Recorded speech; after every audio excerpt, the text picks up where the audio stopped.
Okay. Okay, Very good.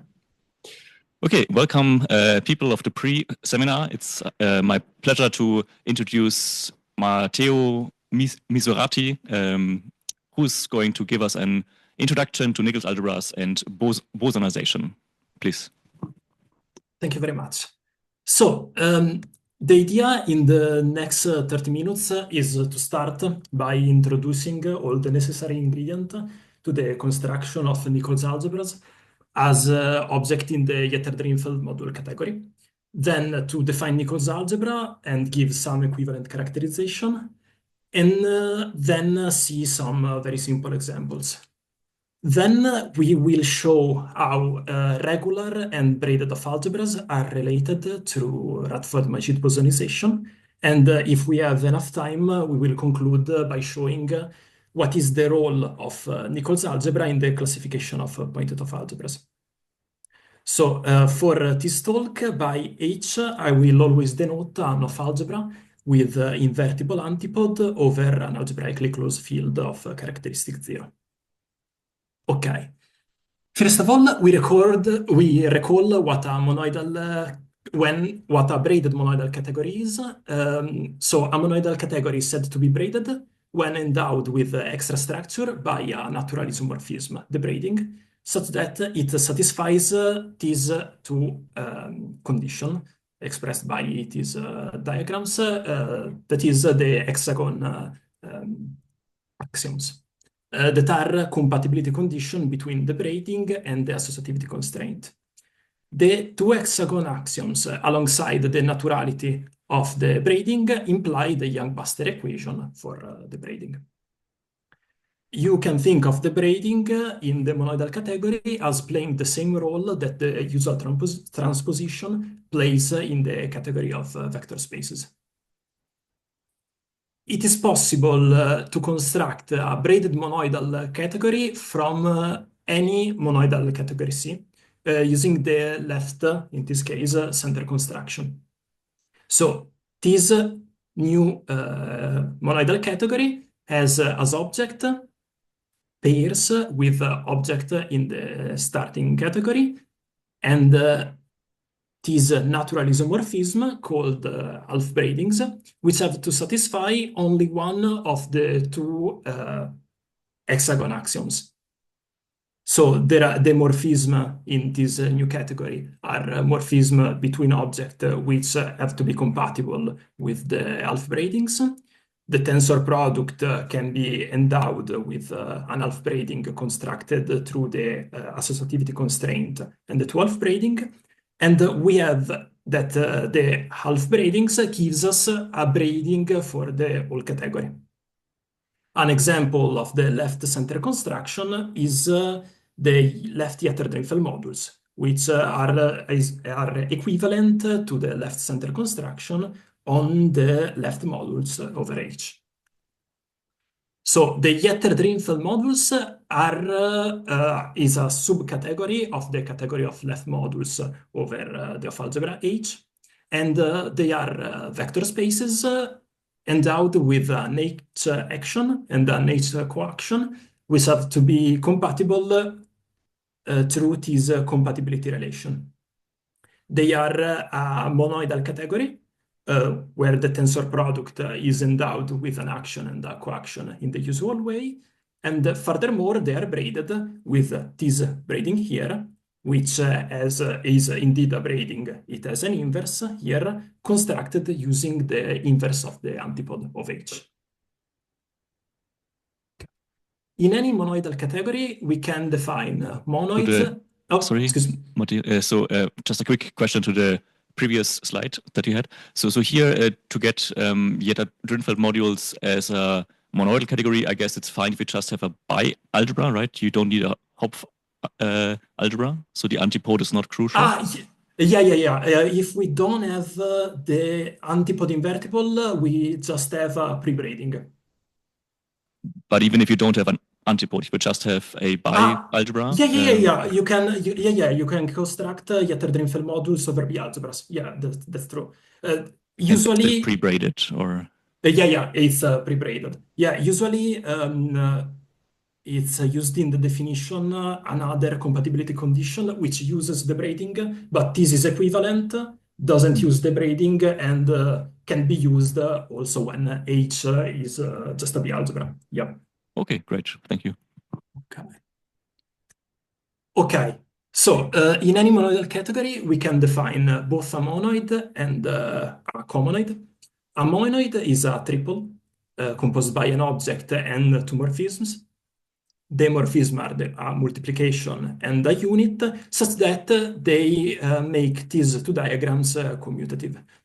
So if we put ourselves in a strict monoidal category, this associativity constraint disappears, and you can see that these two are exactly the diagrams that define algebras in the category of vector spaces.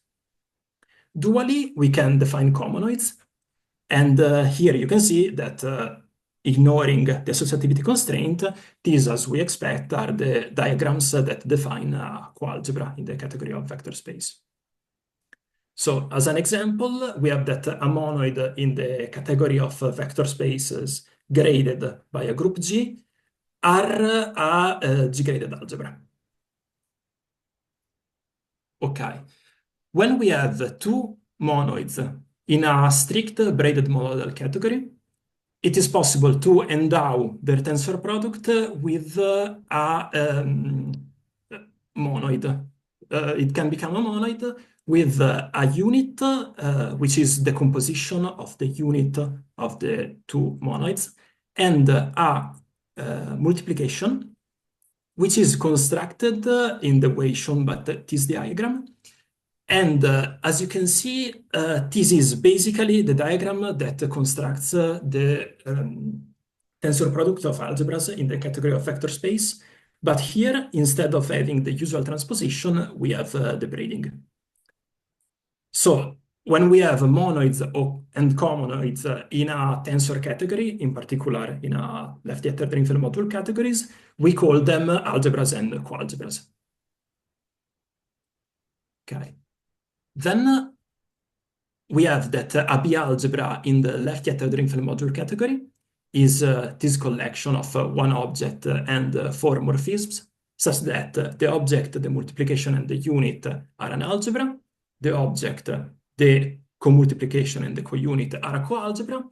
And this map, the co-multiplication, is multiplicative. But the difference with usual B algebras is the fact that we take the algebra structure on this tensor product that we have seen in the previous slide.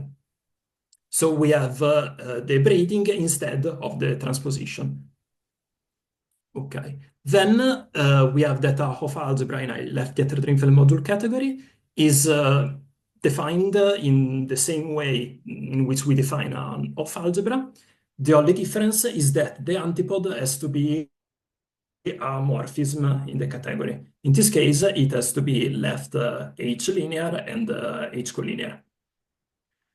When we say braided of algebra or braided B algebra, we mean of algebra in this category or B algebra in this category. So we now move to see an example of braided of algebra, which will have also a central role in defining Nichols algebra, which is the tensor algebra. So as a vector space is the direct sum of this graded component, Tn, which are the tensorization of this vector space, which is a Dirichlet modules by itself and time. And the component of degree 0 is just the base field. This is a graded algebra in the category of left-Dirichlet modules when endowed with a multiplication given by the trivial associativity constraint. Trivial here because this category is strict. So the multiplication is, as you can see here, we simply stitch together with the tensor product the pair of tensorized vectors. The unit in the tensor algebra is just the unit of the base field. So the tensor algebra has a universal property. If we denote by I the linear map, no, non the linear map, if we denote by I the inclusion of the first component of the tensor algebra in itself, and the first component of the tensor algebra is the vector space, then we have that for any linear map from V to A, where A is any associative algebra, this morphism, this phi, factorizes through I and this map here, where this map, bold phi, is an algebra map from the tensor algebra to A. This means that to define an algebra morphism from the tensor algebra to any associative algebra, we just have to define a linear map from V to A. Okay.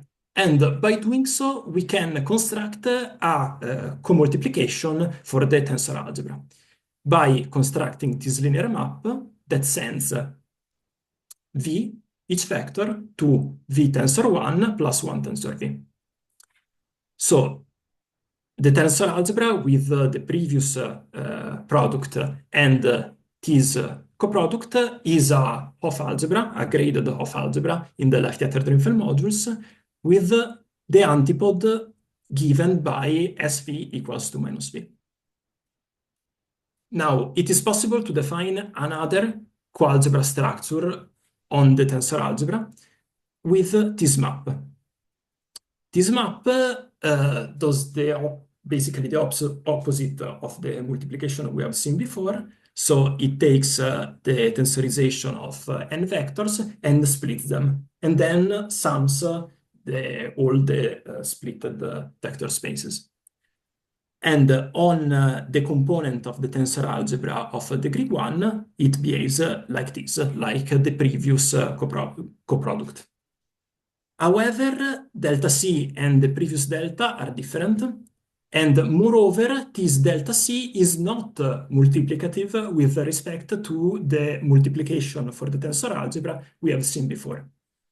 And this can be checked by this computation here, where this product is done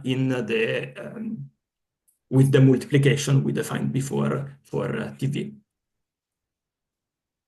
That said, there exists another multiplication on this TCV that we call the tensor core algebra, for which this is a braided Hopf algebra in the Lefty-Drinfeld modules. And the map is given by this. So it's similar to the previous multiplication. We stitch together the two pairs of vectors. However, after stitching them together, we apply this operator, which is a sum of endomorphisms in the nth graded component of the tensor algebra, each of which is given by one en-1 shuffle, which are permutation that have to satisfy this property here. You can think of a I n-I shuffle as the permutation that you get by thinking about the n element of Sn as a deck of n cards, on which we apply a riffle shuffle from a pile of I cards and n minus I cards. To define this operator C omega, we need a small digression and just a few slides. So first of all, we recall what a braid group is. So the braid group is a group generated by this element sigma I, such that these two relations hold. The first of which tells us that if sigma I and sigma j are not next to each other, they are free to commute, while the second one is the braid relation. If we now consider the symmetric group Sn, we can give to it a similar presentation to the braid group if we take as its generators the simple transposition, which are this element I plus 1. So they indeed generate all of Sn with this relation here. The last two are the relation of the braid group. The first one is a relation that tells us that each of these generators has order 2. Therefore, each permutation in Sn can be written as a product of simple transposition.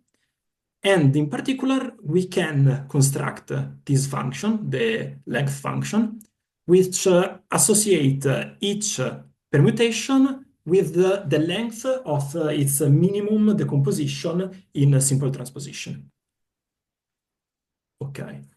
By the previous slide, we have that it is possible to define a group homomorphism from Bn to Sn, which sends all the sigma I to the tau I. And this morphism is surjective and admits a section, the Matsumoto section, that is a map from Sn to Bn, such that Ti is sent back to sigma I. However, this map is not a group homomorphism, but it's multiplicative under this condition, meaning that it's multiplicative on a couple omega, omega plus 1, if and only if the length of the product of the pair is equal to the product of the first summed with the product of the second. So as an example, we can take the this permutation here, omega 1, 3, 4, 2 in S4. Then we have that the minimal length decomposition of omega is given by 2, 3, 1, 2, 3, 4, that in our previous notation are tau 2, tau 1, tau 3. Then to compute the Matsumoto section on omega, we just compute the Matsumoto section on T2, T1, and T3. But since the length of omega of this product is 3, and this is equal to the sum of the length of the simple transposition, we have that this is equal to the product of m of T2, m of T1, m of T3, which is sigma 2, sigma 1, and sigma 3. Okay. Now, it's also possible to define a representation by assigning to each sigma E a representation of Bn on the nth degree component of the tensor algebra by sending each sigma E to Ci, where Ci is an endomorphism of Tnv defined in this way. So he leaves alone all the components, most of the components of V, tensor V, etc. But to the one in the if position and in the position E plus 1 applies the braiding of the category. Okay. Then by composing the representation with the Matsumoto section, we can define the operator C omega that we had before. So in particular, as an example, if we take the omega as tau 2, tau 1, tau 3, the one we had before, we have that C omega is equal to C2 composed with C1 composed with C3, where these are these endomorphisms here. Okay. So now we can take V to be a Dirichlet modules in the category, and we can consider the tensor algebra, the tensor coalgebra as Hopf algebra in the left Dirichlet modules. Now we consider the inclusion of V inside the tensor coalgebra, and by the universal property of the tensor algebra, we have that there exists this algebra map from the tensor algebra to the tensor coalgebra. And moreover, this map is coincides with the identity on the components of degree 0 and of degree 1. We will give a complete characterization of this map in a while, in a short while, but First, to understand it better, you can see here how it behaves on the component of degree 2.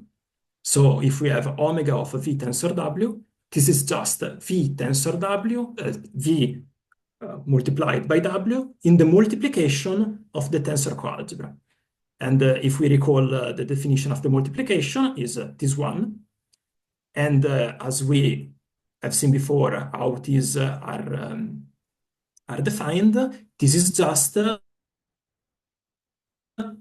v tensor w plus the braiding of the category applied to v tensor w. It is possible to prove that this map has the following properties. So it is a graded map. It is a coalgebra morphism between the tensor algebra and the tensor coalgebra. And finally, it is a morphism in the category. So this tells us that this is a morphism of graded of algebras inside the category. Then the Nichols algebra is defined as the image of this map inside the tensor coalgebra. Now, if we denote the kernel of omega by E of v, we have that the Nichols algebra is isomorphic to the tensor algebra quotiented by this IV, this ideal. It is a graded of algebra where the graded component are given by the quotient of the graded component of the tensor algebra by the graded component of the ideals. And moreover, since omega is coincides with the identity on the component of degree 0 and of degree 1, all the graded component of the ideal have at least degree 2. So it is possible, as we said before, to characterize completely omega on its graded components in this way, by an induction. So we have that the nth component of omega is the sum of all the operators C omega, where omega is any permutation in Sn. As we've seen before, omega 2 is just the identity plus the braiding. And here in omega 3, you can recognize all the elements of S3 written as the product of simple transpositions. So there are plenty of alternative characterization for Nichols algebra. Here there are two in particular. For instance, the ideal IV can be characterized as the maximal element in the following set. So the set of all J-graded of ideals and submodules of the tensor algebra in the left-Etter-Drinfeld modules, such that their graded component have degree at least 2. Another equivalent characterization is given by the fact that any graded of algebra in the left-Etter-Drinfeld modules is isomorphic to the Nichols algebra of V in the same category, if and only if the two following conditions are true at the same time. So P has to be generated as an algebra by V, and P has to be coradically graded, meaning that the grading, the filtration induced by the grading coincides with the coradical filtration of B.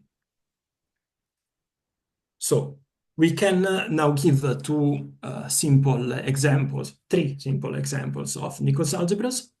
First of all, let's take a vector space in any Etter-Drinfeld module category with trivial action and trivial coaction, meaning that the action is given by the co-unit of H and the coaction is given by the unit of H. Then we have that the braiding on V is just the usual transposition. Then the graded component of omega are, as you can see here in the slide, and in particular, its second graded component is this one. Then its kernel is this set here. And moreover, we have that the kernel of each graded component is just the ideal generated by this kernel intersected with the nth degree component of the tensor algebra, meaning that the kernel of omega is this ideal here, the ideal generated by the care of the second degree component. This means that the Nichols algebra associated to a trivial vector space in a Hierter-Drinfeld module is just isomorphic to the symmetric algebra of V. Okay. Similarly, if we take V to be Hierter-Drinfeld modules over the of algebra KC2 with this H action and this H coaction, we have that the braiding on it is minus the transposition. And then the graded component of omega become like this. Then similarly to before, we have that the kernel of omega is just the ideal generated by the kernel, by the second degree component by the kernel of the second degree component of omega. Then we have that the Nichols algebra associated to this module here is just the exterior algebra of the module, the vector space. Finally, it is possible to realize a super vector space as a module in the left Hierter-Drinfeld modules also over KC2 with this action and coaction for each of the two graded components of the super vector space. Then we have the braiding that we expect for a super vector space. And in this case, we have that the Nichols algebra of it is a tensor product between a symmetric algebra and an exterior algebra. Okay. We now, in the last few minutes that remain, take a look at the bosonization or Rutherford B-product construction. And this is a way to obtain from braided B-algebras usual B-algebras. And this construction is due to the fact that the category of B-algebras in left Hierter-Drinfeld module categories is equivalent to the category of B-algebras with a projection over H, where B-algebra with a projection over H are B-algebra alongside an injection from H, a subalgebra of H, and a projection, such that their composition gives the identity. Now, we can obtain a braided B-algebra from each B-algebra with a projection by, first of all, taking the space of right coinvariant of A, where the right coaction on the right H coaction on A is given by this right coaction obtained from the commultiplication of A and the projection. And we can endow this B with braided B-algebra structures by using the structure maps of A and the maps I and pi. Now, the opposite procedures, that one that gives us B-algebra with a projection from braided B-algebra is the one that is known as bosonization and uses the B-product construction that we will see now. Indeed, from this B in this category, we can obtain a B-algebra with a projection through this B-product. The B-product has this structure here. As a vector space is just a tensor product between B and H, when H is the Hof algebra that gives us the left Hierter-Drinfeld modules. And its multiplication, commultiplication, and antipode are defined like this. Moreover, we have that the injection and projection are given the injection by the unit of the B-algebra, the braided B-algebra, while the projection by the co-unit of the braided B-algebra. Therefore, we can associate to each Nichols algebra BV in the category of left Hierter-Drinfeld modules a regular of algebra, which is this B-product here. Okay, we see just some simple examples. First of all, you can think of the B-product as a generalization of the semi-direct product for groups. For instance, we have that S3 is the semi-direct product between C3 and C2. And in the same way, we have that KS3 can be seen as the B product between KC3 and KC2, where KC3 is seen as a braided of algebra in the category of Letty-Ettler-Drinfeld modules over KC2 with trivial coaction and this action here on C3.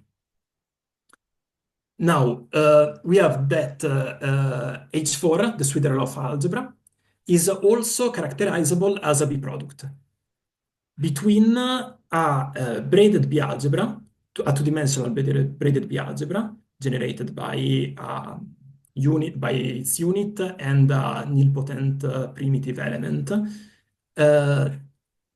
where the action and the coaction are given as you can see here. Okay. To conclude, let's go briefly over the role that Nichols algebras play in the classification of pointed-off algebras. We have that if A is a pointed-off algebra, meaning that all simple left, let's say left A comodules are one-dimensional, then we have that the graded of algebra associated to A and its coradical filtration is a Hopf algebra with a projection over the Hopf algebra of group likes over A. Therefore, by the construction we have just saw, we can characterize grade A as the B product between R and the Hopf algebra of group likes of A. Then, if we take V to be the component of degree 1 of R, we have that the Nichols algebra of V is a subalgebra of R. Okay, and that was all. Here are some references that I used to prepare the pre-seminar. The pre-seminar is mostly based on this survey by Andruszkiewicz, but for a more complete overview and detailed proof, I recommend the book by Eckenberger and Schneider.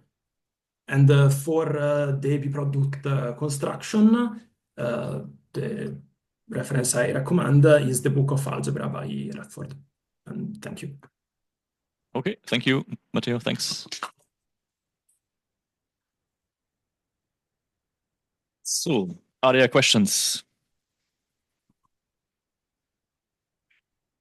Hi, Matteo. Thank you very much for your talk. I'm Andrea. And I have a question about this category of Jeter-Drinfeld modules. Do you know if can you find some infinitesimal braiding in this category? Of Jeter-Drinfeld modules over just B algebras? Yes. Okay, no, you are referring to the question that Thomas did at the start of the talk, right? No, not just braiding, but infinitesimal braiding. Ah, ok. Allora, so from what I know, by infinitesimal braiding in this context here, we mean the braiding that determines this Nichols algebra. So basically, as you've seen before, the structure of a Nichols algebra is not determined really by the Jeter-Drinfeld model structures of V, but by how the braiding applies to V tensor V. So the infinitesimal braiding of A is said to be the braiding on this V in this context. So from what I know, the link between tensor construction and infinitesimal braiding is this one. But probably it's another notion, infinitesimal braiding. The one I was thinking too is when you look at the hexagon axiom, so you look at the braiding, Okay. you think about the braiding on formal power series, so you get an infinite a sum of maps, okay? And you take the first order, and if you look at the first order, the two hexagon axioms gives you two conditions, and the infinitesimal braiding is a natural transformation satisfying the two conditions. Okay. So probably Okay. it's another thing. Okay, yeah, because I'm thinking of the infinitesimal braiding, how is defined in this paper here, in this survey pointed of algebras. At the start, he says, okay, the infinitesimal braiding of A is the braiding that defines you this Nichols algebra. So maybe there is. Can you tell me again which reference? It's a pointed of algebra. Okay. I will take a look. Thank you very much. Okay. Paolo has a question, please. Yep. Hi, Matteo. Sorry, more than a question is a curiosity that crossed my mind when you were presenting the construction of the Nichols algebra. So if I got correctly, if I take a Yetter-Dreamfield module over a certain H, I can consider it as a braided vector space. So I can forget everything apart from C. Okay. If I have a braided vector space, then I can apply the FRT construction to get a bi-algebra universally coacting on my braided vector space. Is there any relation between this? Yeah, exactly.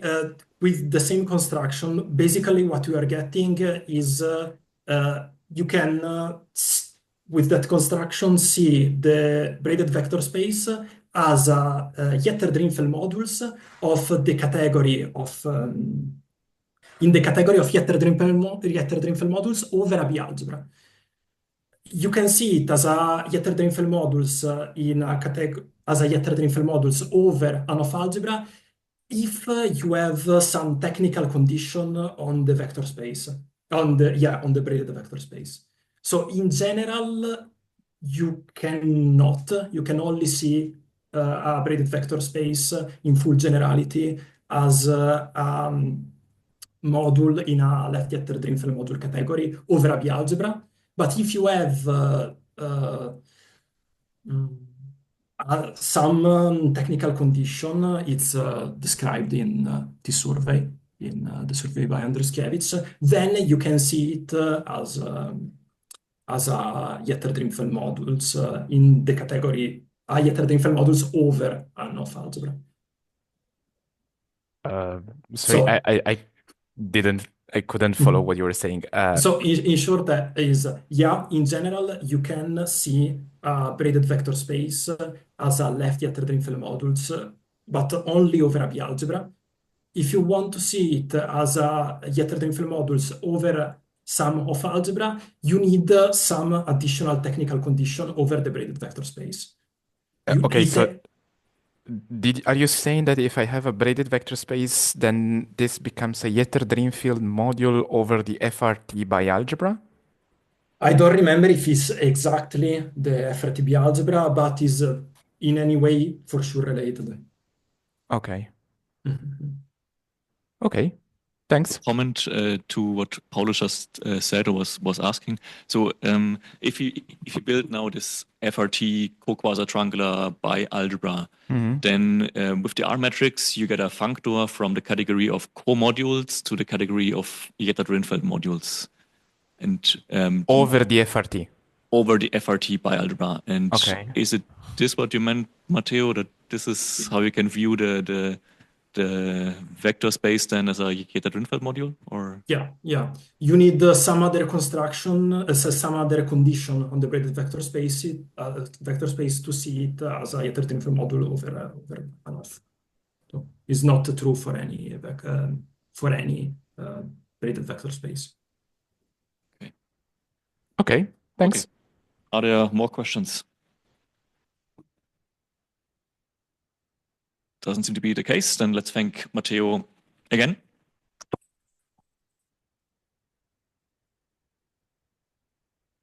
And now there's a short break and then we have the main talk. Thank you.